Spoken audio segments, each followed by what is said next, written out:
বৰ্তমান ছেক্টৰ 41 না 41 নয়ডা আৰু টেম্পাৰেচাৰ এতিয়া নয়ডাত হৈছে 42 ডিগ্ৰী পৰি আছিলে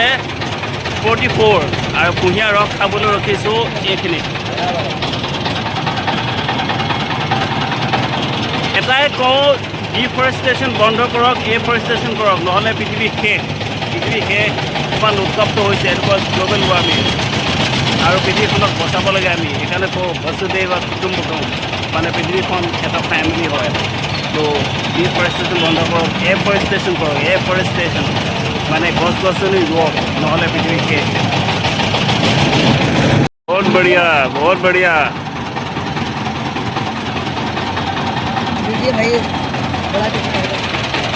cheers पहले cheers करो भाई cheers तो यह হৈছে কুঁহিয়াৰ ৰস মোৰ লগত আছে ৰতন कि रतन ये नोएडा लड़ा ये भाई कैसी है गर्मी कैसी है बताओ हाँ हट गया वाह मजा कि कम बाइक चलाई आसो कमेओ 20 किलोमीटर आही নোৱাৰিছোঁ বহুত গৰম আৰু আহিবলগীয়া সময়ত কমে 50 ডিগ্ৰীমান হ'ব কিমান ভয়ানক হ'বলৈ গৈ আছে আৰু অসমত এতিয়া শুনিছোঁ কম্বল লৈ শুই আছে মানুহ গৰম নাই ঠাণ্ডাই আছে